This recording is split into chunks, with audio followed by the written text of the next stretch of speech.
जी नमस्कार। आज चर्चा है हमारी कोलेस्ट्रॉल के ऊपर। कोलेस्ट्रॉल का शरीर में बढ़ जाना, कोलेस्ट्रॉल पहले होता क्या है ये हमें समझना जरूरी है। असल में कोलेस्ट्रॉल एक तरह का वैक्स हमारे शरीर में पाया जाता है और ये हमारे शरीर के लिए, ध्यान दें, एक जरूरी तत्व है। इसकी रिक्वायरमेंट होती है कई सारे शरीर में जो हार्मोन्स का फॉर्मेशन ये करता है, जैसे हमारा टेस्टोस्टेरोन जो मेल हार्मोन है, या कॉर्टिसोल हार्मोन का फॉर्मेशन ये करता है, एस्ट्रोजन नाम के हार्मोन का ये फॉर्मेशन करता है, विटामिन डी का फॉर्मेशन कोलेस्ट्रॉल करता है लीवर के द्वारा।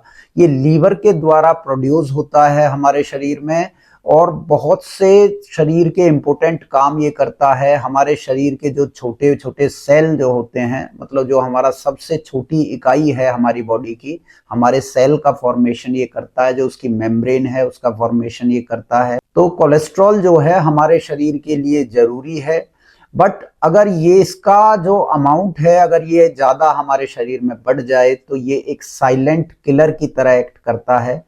साइलेंट किलर इसलिए कहा गया है क्योंकि इसकी जो अमाउंट है वो धीरे धीरे बढ़ता है और हमें स्टार्टिंग में कोई परेशानी महसूस नहीं होती। जब इसकी बहुत ज़्यादा अधिकता हमारे शरीर में आ जाती है तो जो हमारी आर्टरीज होती हैं, आर्टरीज यानी जहाँ पर हमारा ब्लड से सर्कुलेट करता है, पूरी बॉडी के अंदर इन आर्टरीज के थ्रू हमारा ब्लड सर्कुलेट करता है, और इनके अंदर अगर कोलेस्ट्रॉल का अमाउंट बढ़ जाए ब्लड के अंदर तो ये इन आर्टरीज को ब्लॉक कर देता है, जिससे ब्लड का जो सर्कुलेशन है वो हमारे शरीर में इंटरप्ट हो जाता है। अगर आपके शरीर में कोलेस्ट्रॉल की मात्रा बढ़ रही है तो ये खतरनाक हो सकता है। आपको कार्डियोवैस्कुलर डिजीज हो सकती है। कार्डियोवैस्कुलर डिजीज यानी हार्ट से रिलेटेड जो प्रॉब्लम होती है उन्हें हम कार्डियोवैस्कुलर डिजीज बोलते हैं, या आपको ब्रेन स्ट्रोक हो सकता है। तो बहुत जरूरी है इसका मैनेजमेंट।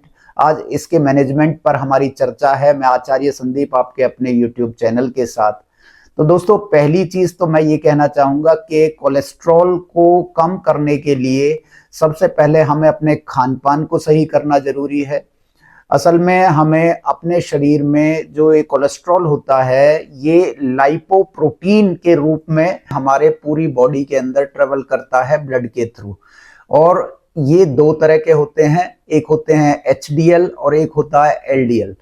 हाई डेंसिटी लिपिड हमारे लिए, ध्यान दें, ये हमारे लिए अच्छा माना जाता है एचडीएल, और एलडीएल जो है वो हमारे लिए नुकसानदायक होता है, यानी लो डेंसिटी लाइपोप्रोटीन हमारे लिए नुकसानदायक है। एलडीएल का अमाउंट अगर शरीर में बढ़ेगा तो हमें हार्ट प्रॉब्लम, ब्लॉकेज आर्टरीज का हो सकता है, और एचडीएल का अमाउंट अगर बढ़ेगा तो ये हमारे शरीर के लिए, जैसे मैंने बताया कि कोलेस्ट्रॉल हमारे शरीर में कई जरूरी फंक्शन करता है, तो एचडीएल हमारे लिए अच्छा है और एलडीएल हमारे लिए नुकसानदायक है। तो कैसे हमें दो चीज करनी है, एलडीएल को कम रखना है और एचडीएल को बढ़ाना है। तो जैसे आप ब्रोकली अगर खाते हैं, ये बहुत इफेक्टिव होता है आपके एचडीएल को बढ़ाने में और एलडीएल को कम करने के लिए।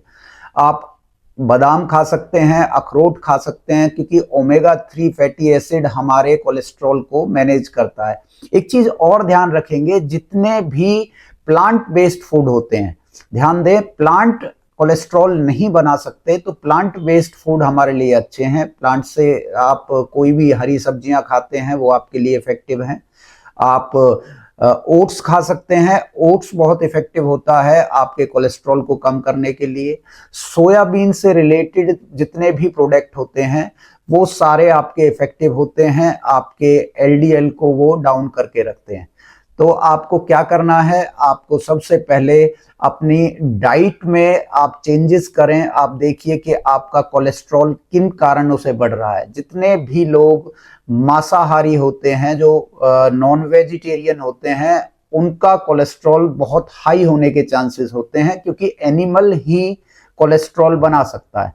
तो आप अगर एनिमल को खाएंगे तो वो आपके लिए कोलेस्ट्रॉल को बढ़ाने का एक इनविटेशन आप दे रहे हैं। जितने लोग एग खाते हैं, एग में भी जो येलो पार्ट होता है, एग का जो येलो पार्ट होता है वो भी हमारे शरीर में कोलेस्ट्रॉल के लेवल को बढ़ा देता है। हरी सब्जियां जितनी भी है, घिया, जितनी भी हरी सब्जियां हैं, आप खूब सीजन के फ्रूट्स खाइए, सीजन की सब्जियां खाइए, ये आपके लिए सारी चीज बेनिफिशियल है। अगर मैं योग अभ्यास की बात करूं तो कुछ आसन हैं। एक आसन होता है हमारा गोमुख आसन। गोमुख आसन बहुत इफेक्टिव है। गोमुख आसन की पोजीशन आपने देखी होगी कि इसमें आप अपने पैरों को क्रॉस करके बैठते हैं। इस पोजीशन में जितने लोग बैठते हैं, आपने कई बार देखा होगा कि पुराने समय में जो शॉपकीपर होते थे, जो दुकानदार होते थे पुराने टाइम में, वो इस पोजीशन में बैठा करते थे, गोमुख आसन की पोजीशन में। और ये गोमुख आसन की पोजीशन में जो इंसान बैठता है,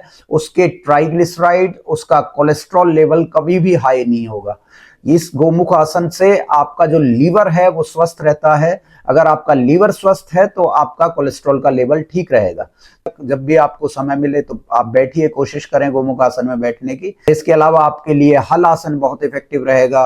आपके लिए अर्ध हल आसन बहुत इफेक्टिव है। इसके अंदर पवन मुक्त आसन आप कर सकते हैं, बट आपको ड्यूरेशन का ध्यान देना है कि आप अगर गोमुख आसन कर रहे हैं तो आपको कम से कम उस पोजीशन में 1.5 से 2 मिनट बैठने का प्रयास करना है। एक बार राइट लेग से, एक बार लेफ्ट लेग से।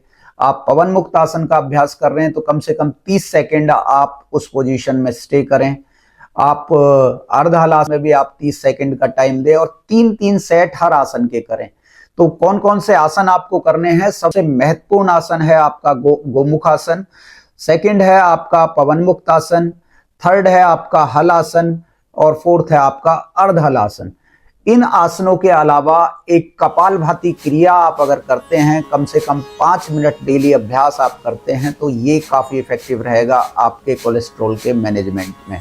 इस तरह का भोजन आप खाएं जो आपके बॉडी के सिस्टम के अकॉर्डिंग है, आपकी प्रकृति के अकॉर्डिंग है, तो कोलेस्ट्रॉल को आप मैनेज कर सकते हैं। एक चीज और आप ऐड करिए कि खाना खाने के बाद, स्पेशली मैं डिनर की बात कर रहा हूं, डिनर के बाद आप कम से कम 2000 कदम आप चलते हैं तो ये आपके कोलेस्ट्रॉल के लेवल को मैनेज करके रखेगा। जितने भी लोग आपने देखे होंगे जिनका वॉकिंग का एक हैबिट होता है तो उनका कोलेस्ट्रॉल और ब्लड प्रेशर दोनों मेंटेन रहते हैं, क्योंकि कोलेस्ट्रॉल का बढ़ना अल्टीमेटली आपको हाइपरटेंशन की तरफ ले जाता है। हाइपरटेंशन यानी हाई ब्लड प्रेशर की तरफ। तो कोलेस्ट्रॉल अगर आप मैनेज करके रखते हैं तो ये आपके हार्ट के लिए अच्छा है। हाई ब्लड प्रेशर में बहुत इफेक्टिव रहेगा ये उसको मैनेज करने के लिए। तो आप कोशिश करें, इन चीज़ों को अप्लाई करें अपनी लाइफ में, और आगे के मेरे वीडियो के लिए चैनल को सब्सक्राइब करें। स्वस्थ रहें, सुखी रहें। नमस्कार।